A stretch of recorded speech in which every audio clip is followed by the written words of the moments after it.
कुछ और चीजें आवश्यक है बता दूं।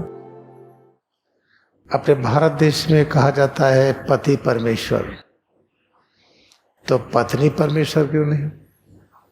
प्रश्न है। इसका अर्थ क्या है? इसका मतलब इस अर्थ में घपला है। यहाँ दो के बीच में दूरी दिखाई पड़े कि ये बड़े ये छोटे, वहां घपला है। इसीलिए आप सबको जानने के लिए जब परमहंस योगानंद को संन्यास ग्रहण ले रहे थे तो याद रखिए, जो कविता उन्होंने पढ़ी थी उसको हमेशा याद रखिए। जो कविता है कि हम कौन है, न मन है, न बुद्धि है, न अहंकार है, न चित्त है, न आँख है, न कान है, न नाक है, कुछ भी नहीं है। न हम भूमि है, न आसमान है, जल है, न पृथ्वी। हम कौन है? परम आनंद, यानी निराकार परब्रह्म का स्वरूप परम आनंद है। क्योंकि अगर आनंद न मिले कितनी अच्छी चीज हम छोड़ देंगे, इसलिए चिदानंद रखा गया है। यहाँ सर्वशक्तिमान नहीं रखा गया है। मन और बुद्धि चित्त अहंकार ना हम न चा शोध जीवे न चा घ्राण नेत्रे न चा व्योम भूमि न तेजो न वायु चिदानंद रूप शिवोहम शिवोहम। हमारा परम कल्याण किसमें है? निरंतर आनंद मिलता रहे। अगर आनंद नहीं मिलेगा तो उस काम को छोड़ देंगे आप। फिर देखिए आगे, न मृत्यु न संकार न में जाति भेद। ये जाति भेद वगैरह ये जो वर्णन होता है ना कि ब्राह्मण क्षत्रिय वैश्य शूद्र, ये केवल जब मौर्य साम्राज्य का अंत हुआ, सम्राट अशोक का जो ये 10 मौर्य वंश थे, ये बृहद्रथ के बाद फिर ये सब शुरू हुआ कि ब्राह्मण क्षत्रिय वैश्य शूद्र, इसके पहले नहीं था ये। लेकिन जो भी शुरू हुआ उसकी अच्छी व्याख्या तब भी होनी चाहिए। मान लीजिए कि कूड़ा करकट पहले नहीं था, आज कूड़ा करकट है, तो उस कूड़ा करकट को लेकर के क्या प्रयोग करिए, उससे ईंट बनाइए, मकान बनाइए, सड़क बनाइए, हो रहा है। तो अगर ब्राह्मण क्षत्रिय वैश्य शूद्र नाम आ ही गया, तब उस नाम का सदुपयोग कैसे करें? उस कूड़े करकट के इन विभाजन के इन शब्दों को कैसे एक मिलाएं? तो इसलिए होली साइंस में ब्राह्मण क्षत्रिय वैश्य शूद्र का दिया गया है। और हमें एक अनुमति और मिली इसको बताने का, ध्यान में इसके बारे में कुछ हम ये चर्चा भी करें। जैसे सभी अवतार कहते क्षत्रियों में हुआ। जब सम्राट अशोक के पहले क्षत्रिय नाम ही नहीं था, अवतार क्षत्रियों में हुआ, कैसे करेंगे? हम लोगों ने प्रचार कर दिया, महावीर स्वामी क्षत्रिय, गौतम बुद्ध क्षत्रिय, 24 तीर्थकर क्षत्रिय, ये सब गलत प्रचार हुआ है। कूड़ा करकट है ये, कोई बात नहीं, कूड़ा करकट बन गया, अब कैसे ठीक करें? अब ठीक करने का ये तरीका है, जन्म तो जायतो शूद्र, ये भी लिखा हुआ शास्त्रों में, जन्म से हम सभी शूद्र हैं। तो शूद्र का अर्थ क्या है? बच्चों का व्यवहार, उनको टॉफी दीजिए, चॉकलेट दीजिए, चूरन दीजिए, गुब्बारा दीजिए, आपको बहुत प्रेम करेंगे। खिलौना दीजिए कि बच्चों की तरह बड़ा आदमी खुश हो जाए, कोई गिफ्ट दीजिए, खुश हो जाता है। जो गिफ्ट लेने पर खुश होता है वो बच्चों की तरह व्यवहार है। तो अगर बड़े होने पर गिफ्ट मिला, खुश हो गए हम, तो बचपना है हमारा। बच्चों प्रशंसा करिए, बड़ा राजा बेटा, ओ रानी बिटिया, ओ बहुत अच्छा, बड़े खुश होते हैं। अगर इस तरह से प्रशंसा हम खुश हो जाएं तो हम शुद्ध हैं। हम बच्चों को अगर गुस्सा कर दिए, बच्चे नजदीक नहीं आते, दूर भागते हैं। उनको पुचका करके, फुसला करके चाहिए घर से उठा ले जाइए, चले जाएंगे। कैसे अगर हम प्रशंसा में आ गए, शब्दों के हिप्नोसिस में आ गए, तो हम बच्चे हैं। तो जितने लोग यश प्रशंसा चाहते हैं, अपनी पूजा करवाना चाहते हैं, हम बड़े हैं ये कहा जाए तो हम खुश होते हैं, हम छोटे हैं कहा जाए तो हमको दुख होता है, ये सब क्या है? ये बचपना है। तो जन्म तो जाए तो शूद्र, सोचिए शूद्र की संख्या कितनी देश में। कौन आदमी नहीं खुश होता माला पहना दो? कौन आदमी खुश नहीं होता उसकी चापलूसी करो? अरे कदू, अरे आप जैसा कोई अच्छा नहीं, खुश होते हैं। तो लक्षण है शूद्र का। अब थोड़ी सी संख्या बढ़ रही है कि लोग इसको समझते हैं बहुत चापलूसी कर रहा है, जरूर कोई स्वार्थ है। अब आदमी बहकावे में नहीं आता है, तो इसका मतलब द्विज हो गया वो। जन्म तो जाए तो शूद्र संस्कारा द्विज है। अब संस्कार मिला कि हम इससे प्रभावित ना हो। कोई जोर से बोलता है, धीमे से बोलता है, इससे उस व्यक्ति का आकलन न करे। कोई माला पहनाता है, कोई पैर छूता है, कोई कड़ा बोल देता है, कोई मुंह धर कर लेता है, इससे भी आकलन न करिए। जब ये समझ बढ़ गई तो हमारा व्यवहार बदलने लगा। पहले था आतिथ्य देवो भव, अतिथि देवता होता है। अतिथि का मतलब है जिसको तिथि के ऊपर उठ गया हो। कलयुग, द्वापर, त्रेता, सतयुग, ये चारों युग के महिमा से ऊपर उठ गया हो, उस पर युग का प्रभाव न पड़े, दिन रात का प्रभाव न पड़े, समय और दूरी का प्रभाव न पड़े, उसको अतिथि कहते हैं। वो देवो भव। बिना तारीख के कोई आ जाए तो देवता है। ये तारीख का नामकरण भी बाद में हुआ है ना, पहले थोड़ी था ये। जनवरी, फरवरी, मार्च, अप्रैल सब बाद में आया ये। ये सो जो नामकरण है गिनती वगैरह के बाद में आया, पहले कुछ और था। इस तरह से शास्त्रों की गलत व्याख्या करके अब लोग सजग हो गए हैं। अब हम आगे हो गए हैं। अब अतिथि देवो भव हम नहीं मानते हैं। कोई आ गया पूछते कौन है आप, पहले मानते थे, अब नहीं मानते हैं। तब हम इस भाव से ऊपर उठ गए हैं कि हम निरीक्षण करते हैं। अब तो वही याद रखिए कि इस कविता को जरूर याद कर लीजिए कि सच यही है, न मृत्यु न शंका न में जाति भेदा, पिता नयो में नयो माता न जन्मा, न माता न पिता न जन्म न मृत्यु, न बंधु न मित्र न गुरु न शिष्य न गुरु न शिष्य, चिदानंद रूपम शिवोहम शिवोहम। हम आपको शिष्य के रूप में थोड़ी मानते हैं, साक्षात भगवान इस रूप में बैठे हैं। एक ड्रामा चल रहा है, हम आपको पढ़ा रहे हैं, आप पढ़ रहे हैं। तो ड्रामा कितना अच्छा हो, कितना बढ़िया आपको समझे, आप कितनी जल्दी समझ जाएं। तो दोनों ड्रामा में पास हो गए। हम समझाते रहे, आप फेल हो गए, तो उस ड्रामा में हम भी फेल, आप भी फेल। हम बढ़िया बताएं, आपको समझ में आ जाए। तो गुरु शिष्य में दूरी थोड़ी होती है। आजकल क्या है, गुरु अंदर तक गुरु बने हैं, बैठेंगे सिंहासन पर चांदी या सोने की, शिष्य चवन डुला रहे हैं, और जिंदगी भर शिष्य ही रहा, और गुरु गुरु रहे, गुरु भी मर गए, शिष्य भी बना ही रहा।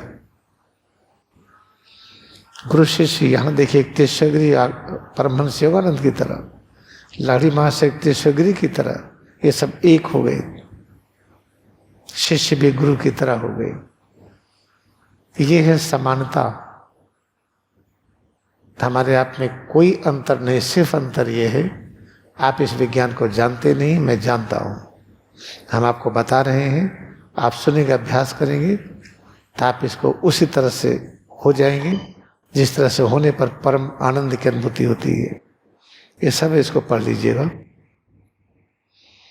इस तरह से जो वास्तविकता यही है। अहम शूद्र क्या है? अरे तुम जानते नहीं, मैं तो गुरु हूँ, गुरु जी, तुम शिष्य हो, तुमको क्या आता है? ये क्या है? इसका मतलब हम भी शूद्र, आप भी शूद्र। हम पति हैं, आप पत्नी हो, पति परमेश्वर, आप सेवा करो, इसका मतलब शूद्र है। या हम पत्नी, वो पति, अंतर बना हुआ शूद्र है। जो समय और दूरी, ऊंचा और नीचा। अरे हम डायरेक्टर हैं कंपनी के, आप तो अभी भी नए नए आए हो, चपरासी हो, तुम्हारी नौकरी हमारे हाथ में है, इसका मतलब हम शूद्र हैं। तो याद रखिए, जितने लोग अपनी पोस्ट के आधार पर अपने को बड़ा छोटा मानते, सब शूद्र हैं। अपना बड़ा मकान छोटा मकान के आधार पर मानता धनी, वो सब शूद्र हैं। तो अब देखिए, तो इस तरह से जन्म तो जाए तो शूद्र, तो शुद्ध इसको कहते हैं। बच्चे को देखिए, बड़ी गाड़ी, हमारे पापा की बड़ी गाड़ी है, तुम्हारे पापा तो स्कूटर पर चलते हैं। और पापा कहते देखो बेटा तुम भाग्यशाली हो, इस घर में पैदा हुई हो, वाह क्या भाग्य तुम्हारी। तो बाप भी शूद्र, बेटा भी शूद्र, बेटी भी शूद्र। शूद्र का मतलब यही जहां पर आपको विषमता की अनुभूति हो, बड़ा छोटा, ये पाप पुण्य लाभवान, तो इसमें तो सब फंसे हुए ना। और बच्चे इसमें ज्यादा फंसे हैं, बड़े होकर के हम भी फंसे हुए हैं। तो जन्म तो जाए तो शूद्र, संस्कार द्विजय, संस्कार मिला। क्या संस्कार मिला? ये जो कविता है, जीजू की कथा में है मेरा संन्यास ग्रहण में जो कविता है आदि शंकराचार्य की, जब वो चीज समझने लगते हैं तो आप द्विज हो गए। द्विज हो गए तो हर चीज समझ समझ के करेंगे। और जब अभ्यास करने लगे, वेद क्या है? क्रियायोग का अभ्यास ही वेद पाठ है, लाड़ी महाशय ने कहा है। तो वेद पाठ हो विप्र, अगर हम वेद का पाठ करने लगे, क्रिया का अभ्यास करके उसकी अनुभूति करने लगे, उसको पढ़ने लगे हैं, क्या है ये? निराकार परब्रह्म का साकार रूप है ये परम शांति का साकार रूप, संपूर्ण ज्ञान का साकार रूप, परम आनंद का साकार रूप। अरे सर्वव्यापकता की यही अनुभूति है, इसी में सब कुछ है। ये क्या है? वेद पाठी। तो हम विप्र हो गए, हमें शूद्र थे, पद को पा करके हम समझते थे बड़े हैं, अब पता चला सही ये नहीं है, तब द्विज हो गए। फिर अभ्यास करने लगे, करते करते हम विप्र हो गए। तो विप्र होते होते एक ऐसी स्थिति में आए कि हम त्रिगुणातीत हो गए।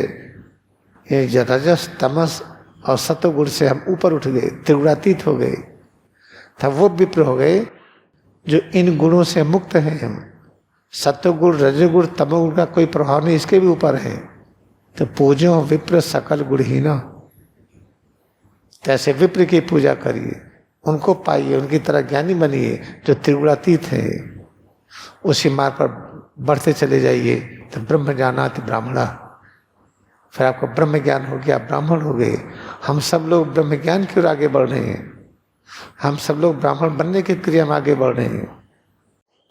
एक चीज मैंने उसमें और जोड़ा है जो नहीं लिखा है। सब ब्राह्मणों में वह ब्राह्मण जिनके अंदर विष्णु की शक्ति जग जाए, कूटस्थ चैतन्य विकसित हो जाए, जो सबको प्रेम करे, सबको लेके चले, तो उनको राजा कहा जाता था। उन्हीं को राम और कृष्ण कहा गया, उन्हीं को ठाकुर कहा गया, उन्हीं की पूजा सारे ब्राह्मण लोग करने लगे। तो जो परंपरा है, उस परंपरा को कैसे व्यवस्थित करिए, सब जुड़े। चलो गलत व्याख्या हो गई, गलत व्याख्या को ठीक कैसे करिए, इस तरह से व्याख्या ठीक हो गई। हर ब्राह्मण ठाकुर की पूजा करते हैं, और ठाकुर रखे काले पत्थर के रूप में। काला पत्थर क्यों रखे, सफेद क्यों नहीं रखे?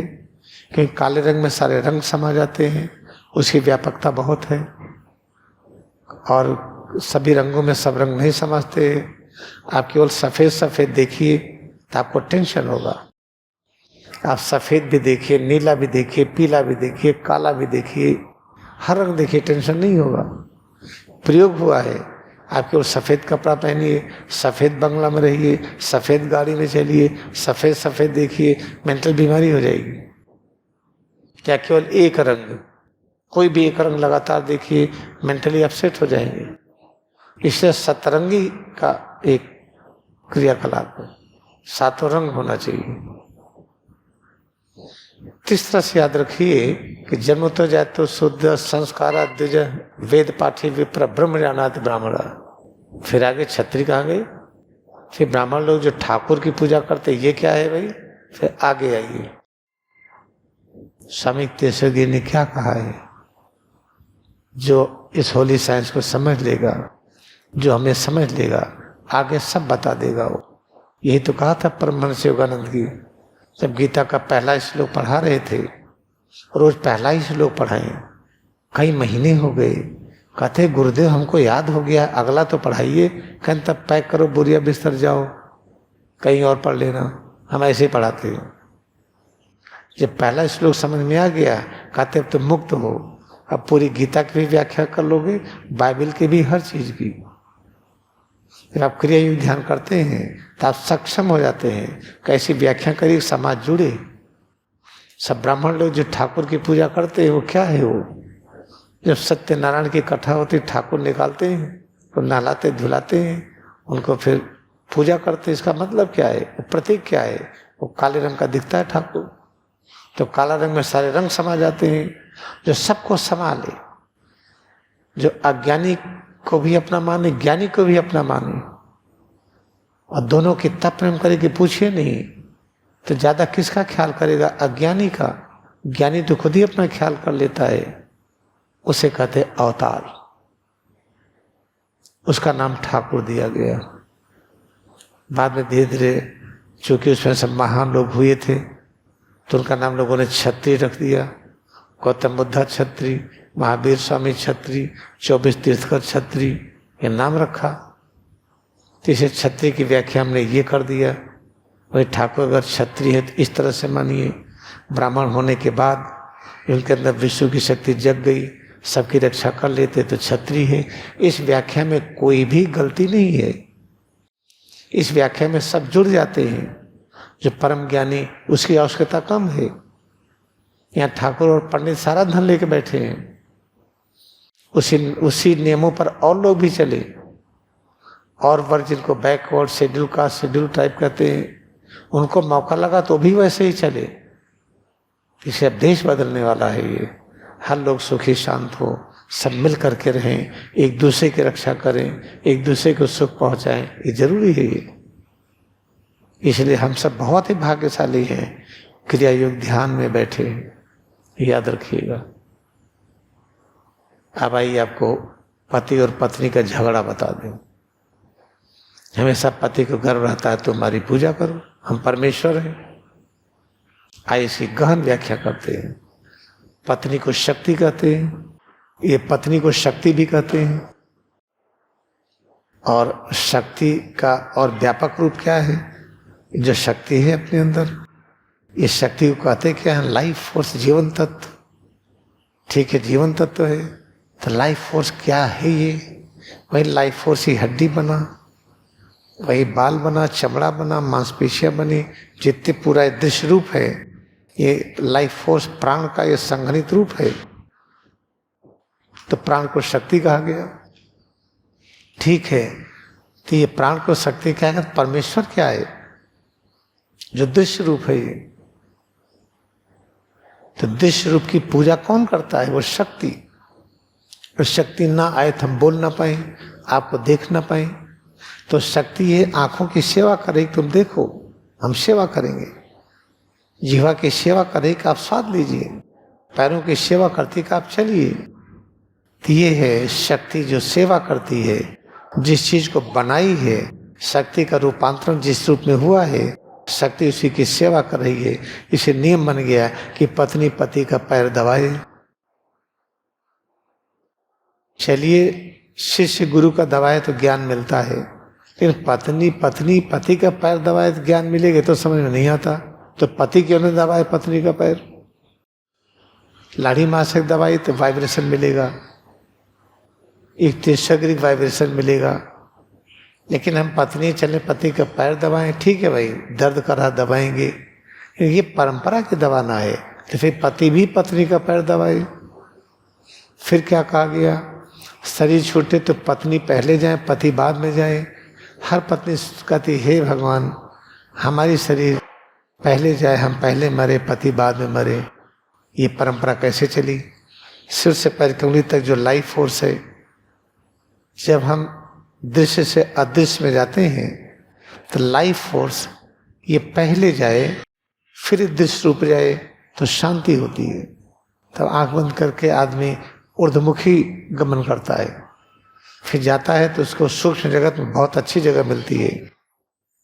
पता चला कि पति पहले चला गया, पैर कट गया और पैर नाच रहा है, शक्ति बाद में गई, फिर अशुभ होता है। छिपकली जा रही है, उसकी पूंछ अपने आप गिर गई पुरानी होकर के, तो नाचती नहीं है।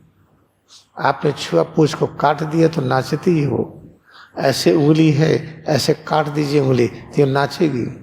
इसमें लाइफ फोर्स निकाल दीजिए, फिर ये जाएगी तो इसमें नाचेगी नहीं। तो अगर इसमें लाइफ फोर्स पहले जाता है, फिर सिर से पैर कमली तक दृश्य रूप का विघटन बाद में होता है। ये ऐसे ही होना चाहिए। लोग क्या सोचे कि पत्नी पहले जाए पति बाद में जाए, नरक मचा दिया गया है इस व्याख्या से। तो इसे कितना मैं भाग्यशाली हूँ, स्वामी तेश्वर जी जैसा गुरु ये दिव्य दृष्टि दिया, हर चीज की कैसे व्यवस्थित करके व्याख्या करके समाज में एकता स्थापित करें। इस तरह से एक दूसरे का बराबर सम्मान करिए, कोई बड़ा छोटा नहीं है। तो जब क्रिया योग ध्यान करेंगे ये समानता का व्यवहार होगा ही, और बड़ी सुख और शांति होगी, याद रखिए।